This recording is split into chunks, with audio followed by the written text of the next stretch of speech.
point. As we gather in this place today, Holy Spirit, come and have your way, have your way. As we lay aside our own desires, sweep across our hearts with holy fire, have your way. This is your house, your home. We welcome you, Lord, we welcome you. This is your house, your home. We welcome you today. As we offer up our hearts and lives, let them be a living sacrifice. Have your way. This is your house, your home. We welcome you, Lord, we welcome you. This is your house, your home. We welcome you today. Lord, we welcome you today.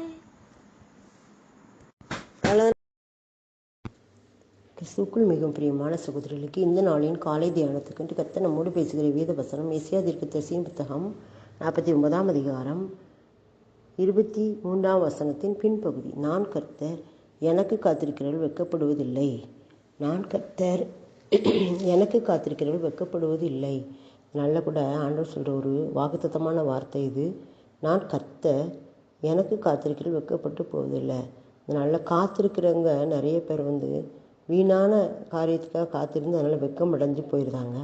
அதேமாதிரி நம்ம சில பேருக்காக காத்திருப்போம், அவங்க என்ன செய்ய மாட்டாங்க, நம்மை தேடி வரமாட்டாங்க. இது உலக இயற்கை. நம்ம காத்திருக்கிறது எப்படிப்பட்டதாக இருந்தாலும் சரி, அதனுடைய முடிவு சில பேருக்கு அதனுடைய முடிவு நல்லாயிருக்கும், சில பேருக்கு அது தோல்வியாக முடிஞ்சிடும். ஆனால் ஆண்டவர் சொல்றாரு, நான் கர்த்தர், எனக்கு காத்திருக்கிறது வெட்கப்படுவதில்லை. எந்த இடத்துல மனுஷனுக்குன்னு சொல்லலை, அவருக்கு காத்திருக்கிற ஒருவரும் கூட வெட்கப்பட்டு போக மாட்டாங்க அப்படிங்கிறத ஆண்டவர் சுட்டி காட்டுகிறார். ஒரு மனுஷனுக்கு நம்ம காத்திருந்தோம்னா வெட்கப்பட்டு போக முடியாது இருக்கும். அவங்க நம்மளுக்கு இது செய்வாங்க, அதை பண்ணுவாங்க, இந்த மாதிரி அப்படின்னு சொல்லி நம்ம எதிர்பார்க்குற காரியங்கள் அவங்க நமக்கு என்ன செய்ய மாட்டாங்க. அதனால் நம்ம வெட்கமடைந்து போக முடியாத தான் இருக்கும். ஆனால் அதே நேரத்தில் நம்முடைய நம்பிக்கையை நாம் கர்த்தர் மேலே வைக்கும்போது அது நம்மை வெட்கப்படுத்தாது. கர்த்தர் மேல் வைக்கிற நம்பிக்கை நம்மை வெட்கப்படுத்தாது. ஏன்னா அவர் நம்ம ஒவ்வொருவருடைய நம்பிக்கையை விசாரிக்கிற தகப்பன், நம்முடைய கவலைகளை விசாரிக்கிற தகப்பன், கண்ணீர்களை துடைக்கிற தகப்பன். அவர் நம்மை விசாரிக்கிறவர், நமக்காக காத்திருக்கிறவர். நாம் அவருக்காக காத்திருக்கும்போது அவர் நமக்காக காத்திருக்கிறவர்.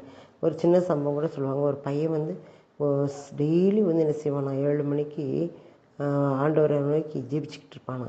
ஆனால் அந்த நாளில் ஒரு நாள் அவன் வரலையாம். என்ன அப்படின்னு கேட்டால், அங்கே அவன் ஆக்சிடெண்ட் ஆகி அவன் பெட்டில் இருக்கிறான். அப்படி இருக்கும்போது அவன் வர முடியல ஜெபிக்கிறதுக்கு. அதனால் அவனை தேடி கர்த்தர் அங்கே போனார்.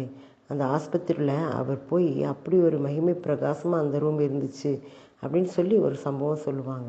டாக்டர் கூட போயிட்டு அந்த ரூமுக்குள்ளே நுழையவே முடியலை, என்னன்னே தெரியலை அப்படின்னு சொல்லிட்டு வந்துடுவாங்களாம். அவர் குறிப்பிட்ட நேரம், அவர் 7 to 7:30 ஆண்டவர் தேடுதானே, அந்த நேரம் முழுசு அந்த ஒரு மகிமையான பிரகாசம் அங்கே இருந்து தான். அதுக்கு பிறகு அது கடந்து போன பிறகு இவங்க போய் பார்த்து கேட்கும்போது, என்ன தம்பி, நாங்கள் வரும்போது உள்ளவே வர முடியலையே, என்ன பிரச்சனை, என்ன காரியம் அப்படின்னு கேட்கும்போது அவன் சொன்னான்னா, நான் தினமும் ஆண்டவருக்கு நோக்கி ஜெபிப்பேன், இந்த நாளில் போக முடியல, அதனால் அவர் என்னை தேடி வந்துட்டார் இந்த இடத்துக்கு அப்படின்னு சொல்லுவானா. அப்போனா நாம் அவருக்கு காத்திருக்கும்போது அவர் நமக்கு காத்திருக்கிறவராக இருக்கிறார். எனக்கு காத்திருக்கிறவர்கள் வெட்கப்பட்டு போவதில்லை. நம்முடைய வாழ்க்கையில் நம்ம மனிதரை நம்பும்போது நிறைய காரியங்கள் வெட்கப்பட்டு போயிருக்கிறோம். மனிதர்கள் நமக்கு வெட்கப்பட வச்சுருக்கிறாங்க. ஆனால் கர்த்தரை நம்புகிற யாரும் இதுவரைக்கும் வெட்கப்பட்டு போனதே இல்லை. நம்ம வேதத்தில் எத்தனையோ சரித்திரங்களை வாசிக்கிறோம். ஆபிரகாமை பார்க்குறோம், ஈசாக்கை பார்க்கிறோம். ஆபிரகாம் தன்னுடைய மகனை ஈசாக்கை பலியிட போகும்போது அங்கே அவன் யெகோவா இரேன்னு சொல்லி அந்த இடத்துக்கு பேர் விடுவான். ஏன் அப்படின்னா, கர்த்தருடைய பருவத்தில் பார்த்து கொள்ளப்படும். அவன் தன்னுடைய மகனை பலியாக ஒப்பு கொடுக்கும்போது அவன் ஓங்கி அறுவலை நீட்டும்போது கர்த்தர் அவனை என்ன செய்கிறார், அந்த பையனை பாதுகாக்கிறார். அப்படின்னு பாருங்கள், அவர் வெட்கப்பட்டு போகவே விட மாட்டார். ஈசாக்கு குழந்தை இல்லாமல் இருந்தான்.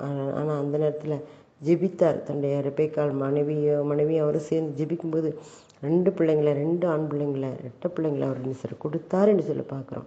அதே மாதிரி யாக்கோபு அப்படியே தன்னுடைய சகோதரனை பகைத்திருக்கும்போது வெட்கப்பட்டு தன்னை கொன்றுவானோன்னு பயந்துட்டு இருக்கும்போது ஆண்டவர் அவனோடு இருந்து அவன் சகோதரன் முன்பாக அவனை உயர்த்தி அவனுக்கு ஆசீர்வாதங்களை அள்ளி கொடுக்கிறேன் என்று சொல்லி பார்க்கிறோம்.